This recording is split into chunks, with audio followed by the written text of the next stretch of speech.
quand on dit que les médias ouvrent la fenêtre sur le monde, ce qui est vrai. Mais c'est quelle fenêtre qu'on ouvre alors? C'est quel regard?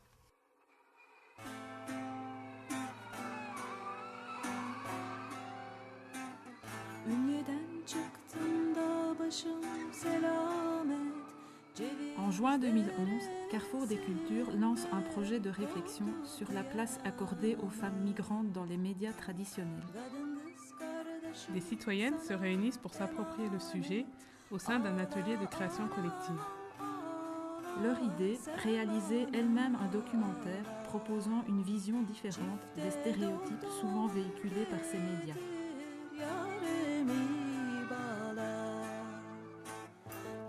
Elles vont donc à la rencontre de femmes migrantes afin de montrer leur diversité. Ces témoignages de femmes, uniques et pluriels, tendent à faire réfléchir sur une série de questions. Les processus d'intégration, la place des nouvelles générations, la représentation médiatique de l'immigration.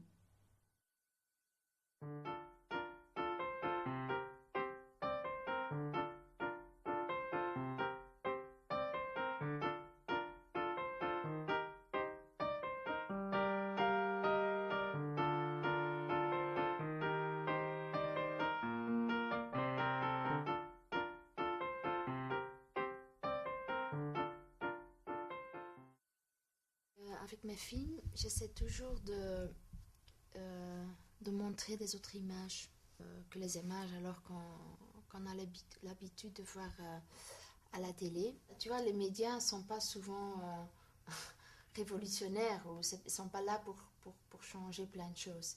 C'est surtout pour que les gens qui regardent les médias continuent à dormir ou à accepter ou juste pour nourrir ce qu'ils pensent déjà. Beaucoup des gens qui sont issus d'immigration, ils savent très bien ce qu'on voit à la télé, c'est pas leurs histoires.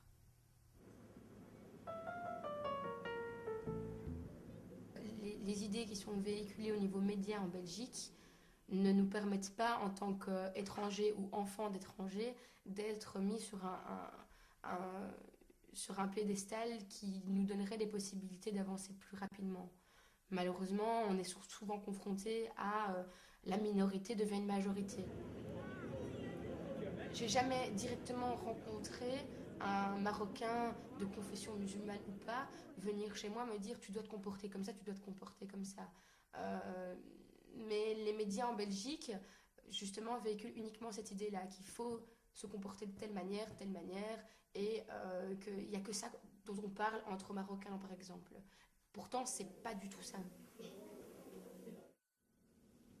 C'est sur les médias que le public fonde une opinion. Et je crois que on devrait plutôt se mobiliser pour que les médias donnent une image un peu plus favorable, ce qui faciliterait d'ailleurs l'acceptation des migrants sur la terre d'accueil.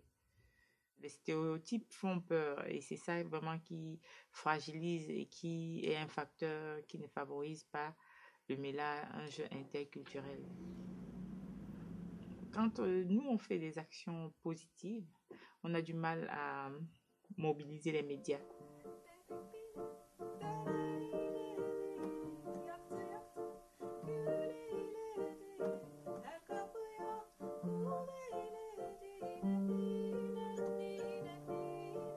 Peut-être que c'est moi qui fais plus attention à ça. C'est effectivement, quand on dit la femme immigrante, c'est bon, turco-marocain, c'est tout de suite bon, des femmes voilées. Et souvent, c'est vrai que quand il y a des infos qui se montrent, c'est plus ce côté-là qu'on voit, ça c'est vrai.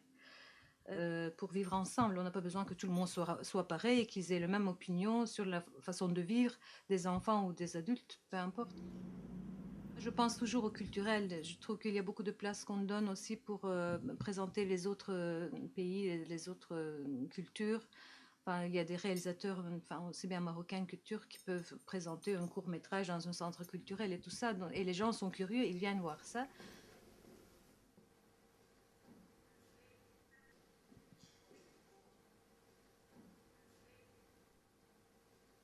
Avec le film This Is My Home Now, on a voulu montrer des images ou des histoires positives des femmes migrantes. Parce que quand on regarde la télé, ce qu'on voit souvent sont les histoires négatives, d'être, de dépendre de quelqu'un ou de venir profiter d'ici, de ne pas être capable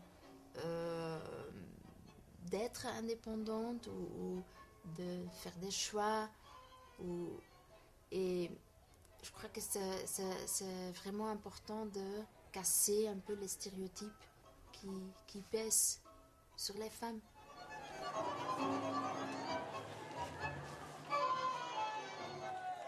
I'm a woman, I'm a lesbian, and I'm a foreigner. That's right, I'm here to steal all your jobs, eat all your food, and sleep with all your women.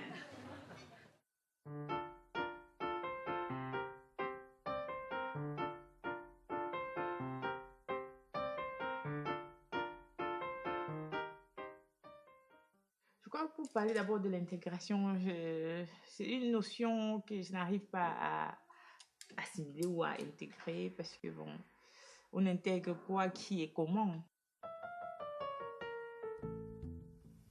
Pour moi, le mot intégration, ça veut rien dire. C'est un mot vide. Moi, je crois que c'est important que tout le monde peut être ce qu'il est. Je trouve ça vraiment... Ça correspond vraiment pas à le mot ou le concept de la liberté. Alors que je tiens énormément à la liberté, c'est un élément essentiel pour moi. Chaque être devrait pouvoir jouir de liberté. Je crois donc qu'il peut, qu'il doit, même dans sa sphère privée, pouvoir cuisiner ce qu'il veut, écouter la musique qu'il désire écouter, lire les écrivains qu'il préfère, pratiquer sa religion, pratiquer sa langue. Autant je crois donc à cette importance de la vie privée, autant je crois que dans la vie de société, il est indispensable, et là je pèse mes mots, il est vraiment indispensable que chacun prenne conscience des limites qui sont imposées par une vie en société et de la nécessité de participer à une vie collective. Ça ne veut pas dire l'intégration de perdre les racines ou de se transformer dans une type en fait que la société demande, mais ça veut dire juste de faire partie en fait de la société. Mais l'intégration s'est faite, je crois, de par la vie même. Mais avant